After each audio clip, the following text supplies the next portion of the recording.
On today's episode of WatchJRGo, we are going to apparently help my friend escape his house. He bought a Range Rover, and it has since gone full howl on him and locked him in his house. Let's go see what's up.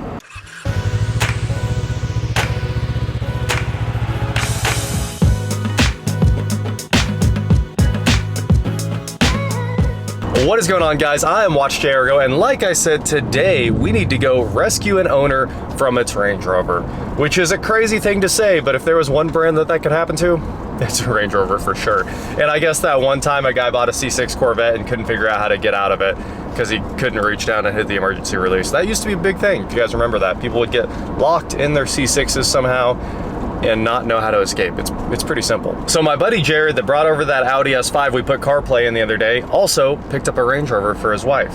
And they've been driving it around for a little bit, and then he called me this morning and was like, help, I need you to go over to my house right now. The Range Rover is stuck in the driveway and it will not move no matter what we do. He said every light on the dash is on and it just is dead. So I was like, hey, it's probably like any other JLR product.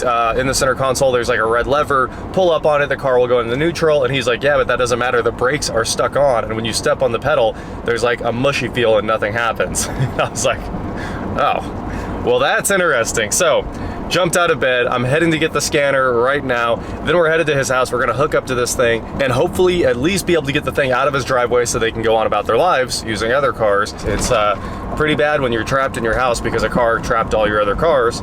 So we gotta fix that, that's problem one. And then we'll do a bit of a deep dive, try to figure out what went wrong. I'm sure it's completely full of codes, but as long as we can get the brakes off and get the thing to start and move, or at least roll backwards, I think we'll be okay. So let's head over there right now and try to rescue an owner from its Range Rover. And we're here with the Range Rover, where they certainly didn't just give up or try nothing. It looks like they've even done a battery pull already, and this thing is completely stuck. It's got a good battery in it, check it out. We got the Superstart Platinum.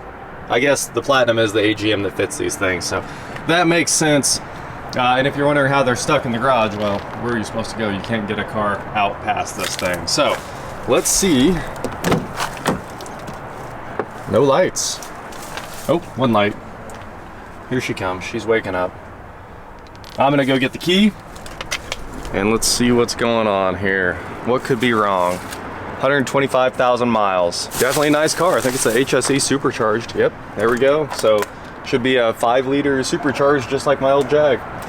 Well, let's see if we can make it move. As we got the key, even the key is pretty on this thing. I love these things. Look at that, the shifter motorized up just as it should. So it's powered up, and we've got faults on the dash already. Gearbox fault, adaptive dynamics fault, HDC not available, obviously park brake fault, there's traction, stability control not available, TPMS, suspension fault, vehicle lean while cornering, sorry about the focus, it likes the steering wheel. Check engine, brake, tailgate open, the tailgate's open, I'll give it that one. And we have this fully blinged out start button, let's see what happens.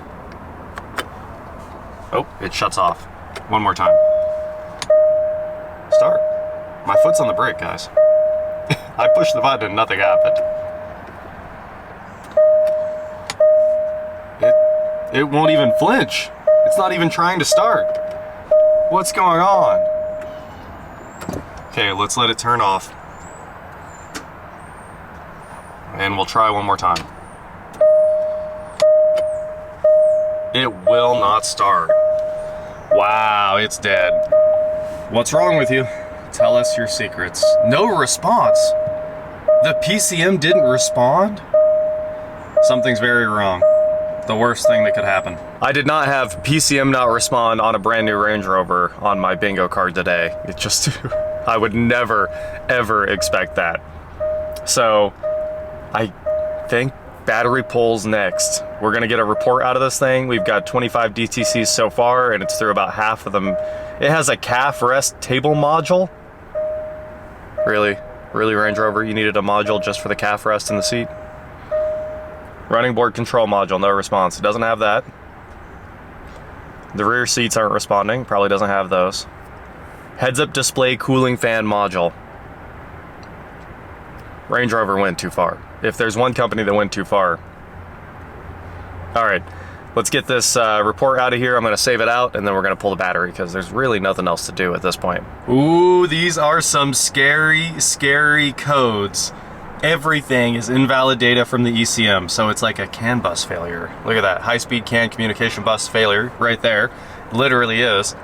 Brake pedal position correlation, all of these lost communications with ECM. Wow. Wow. Oh, and the CAN bus is upset. It's gotta be a ground or a broken wire. And this is all the important stuff. Power steering, chassis control. Oh, this is not good. All right, the battery's disconnected and we're gonna give it just a minute here, but take a look at that. This battery's new. I don't know if somebody was troubleshooting or what, but they put that in 5 of 23. And of course, like I said, it's a good battery. It's the Superstart Platinum. This is the scariest Range Rover I've ever seen in my life already. It might be just like the Bentley. This might be a take the interior out and go through every wire until you find the fault. Or you could fix it the other way where you just take everything out of it and sell it all. Shout out to Range Rover being better than Ford. There's a button on the steering wheel for the heated wheel. Ford just doesn't know how to do that. All right, we're gonna hook it back up. Lots of noises, lots of modules starting up. I didn't have to bring tools. They supplied tools, guys. What kind of an awesome deal is that? All right. Negative terminal's back on. Let's go push the button and see if we can make it stay running. Hook the scanner up first. A second ago, only one tire was low. Now all 4 tires are low. All right, girl, start. Wow, coolant level. It won't start. It won't do anything. What if I hold the button? Wow. That's the one downside of everything becoming CAN, even the start button probably. You have no connection to the starter anymore. You can't tell the engine to turn over, but I guess the engine's not gonna do anything anyway if there's no PCM.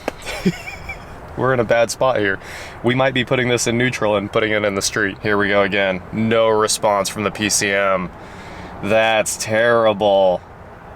I've never seen this in my life. Well guys, we've got nothing but bad news so far. Let's see if I can get this port opened up here. We'll jump terminal, because I need some 12-volt power. And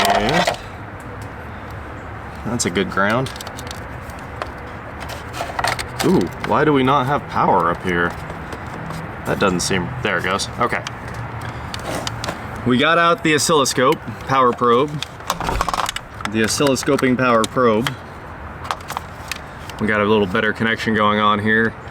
And let's go to meter and check every fuse in this joint. So, 12 volts.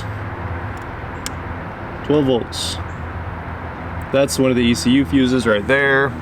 And in reality, we need to start at F6. Oh, wow. I need to check every fuse. Engine, O2 heater, engine, check instruction, engine cooling fans is 7 and 8. 9 and 10 and 11 are all catalyst, heat, again, 13 is engine for, so I just have to check them all. So I'm just gonna run through here and make sure we have power through every fuse, which we immediately do not have on this fuse. And that's one of the engine fuses. Wow, I don't have a 25 amp fuse laying around.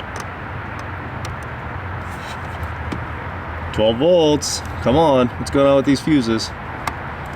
I don't know if I don't have a good connection or if they're simply not powered up through a relay or something. But normally you fuse before the relay. 12, 0, a lot of zeros. All right, I'm gonna spend some time in here probing. Hopefully these are all actually good and I'm just not getting on the terminal very well, but so far that does not seem to be the case. Let's go turn on the key. Maybe the engine will just randomly start. Also, another fun bad news thing. There was only one fastener in the cover for the fuse box, so somebody may have been in here playing around before. Key's on now, let's get back to it. Let's see if we get something different out of this 25. 3 volts. That's not the right amount of volts. 3 volts. What on earth? Is there a bad relay? Every one of these is coming up 3 volts now. And if I go back to a known good, 12 volts. This isn't cool. Oh, 12 volts, what's that one? This is F6, it's one of the engine fuses. 12 volts coming into the fuse box. This doesn't make any sense. Interestingly, I did just find one that's blown. What are you, 10? Between the 20 and the 15, it's the heated washer fluid. It's not even an important fuse. Yeah, between the 20 and the 15 is definitely heated windshield or heated washer.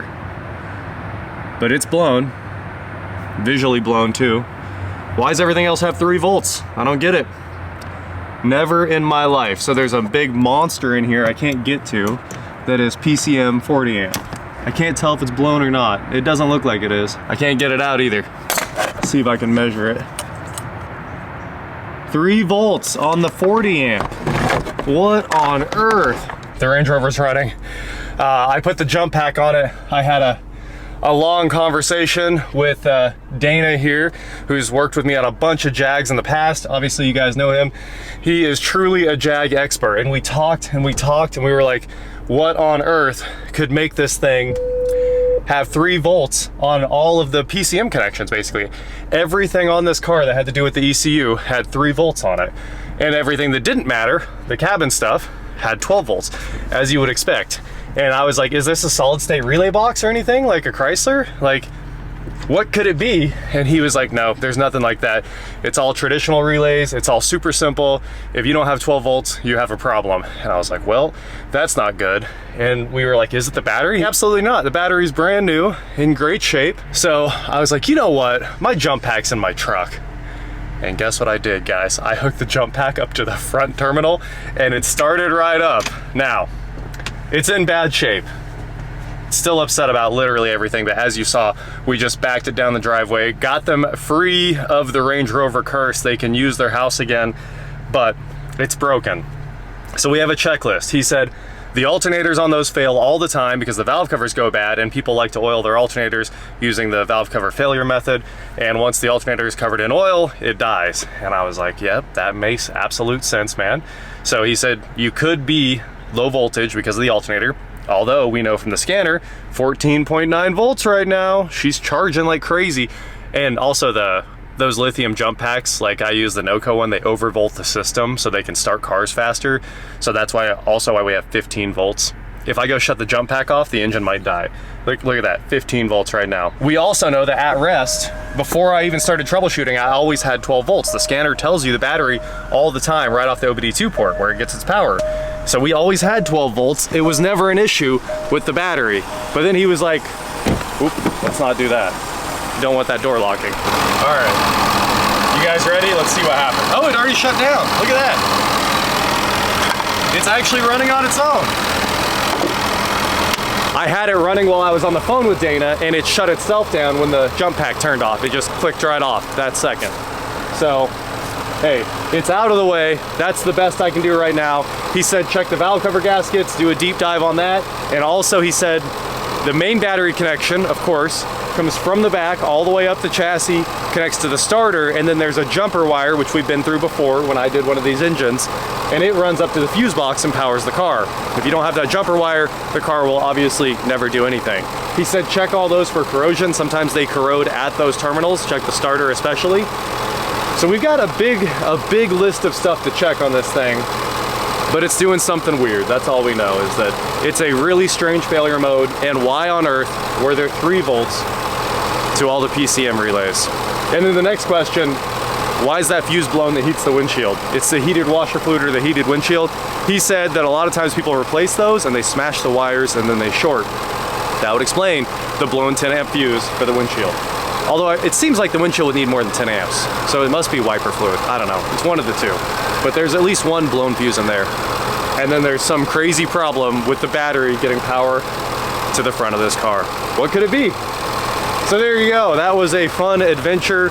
We might keep working on this, and it might go to Dana because he's the real specialist on these things. For now, I'm gonna put this thing all back together for them. They had it all apart from me already. Can't beat that. Power release on the tailgate. Oh wait, No way. It's beeping. I thought it was gonna go full power. Huh. It must not be full power. So anyway, there you have it. 2015 Range Rover, I assume HSE Supercharged Ultra Special Edition. Where are the badges at on these things? Supercharged range, no HSE. Really good car. I love these things, but also when they break for real, as we learned today. We also still have all of those errors on the dash, and I'm gonna scan it one more time and save one more report and call it post battery, just so we have some data to look at. 4 PCM faults right out of the gate, 1 transmission, more codes than we've ever had before scanning this thing. We had about 30 the last time, and we're already at 20 a couple seconds in. I hope this thing runs for them for at least a week or two, so it'd be nice to not have to mess with it for a bit, but it sure seems like if you get in trouble, you can just jump it and it'll be okay. Sounds cool, doesn't it? Can you open the exhaust? It's no F-type. The problem is it is an F-type. If you just tune this and put an exhaust on it, it would be insane. Absolutely nasty. I'm trying to feel for like weird vibrations, and it has one while it's coming up through the RPM range, and then it comes back down nice and smooth. 2,500 RPM, I feel a little shudder in the chassis. But then it's okay. PCM reports fuel metering control A of injection pump is a temporary code, fuel metering control B of injection pump is a history code, and the PCM power relay de-energized too early. I don't know why the camera doesn't want to focus on the scanner today, but that's just life. So that could really be the issue there, is that PCM power relay, or of course corrosion on battery terminals, a bad alternator.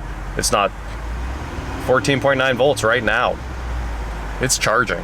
I don't know. What I do know is that is it for today, guys. Thank you so much for watching. Don't forget to head on over to shop.WatchJRGo.com for cool shirts not like this, and please like, share, subscribe, do whatever you want to do, and I will talk to you next time. All right, mission accomplished. That's what I needed to get done today. They wanted it out of their driveway. I got it out of the driveway, and at least now we know if you jump it, it'll run. So I think if you jump it and then just drive it immediately, even when the alternator's failing, it's probably enough RPM to get you where you need to go. So it needs fixed, but that's not today's problem. That's a long-term, lot of work problem. Let me know if you've seen anything wild like that before in the comments. Anything with crazy low voltage on just the PCM connections. What on earth? And maybe it's just a PCM relay. It could be a PCM relay. All right, we're out of there, and I'm headed to go look at another Range Rover to buy for me. Hopefully without the same issue.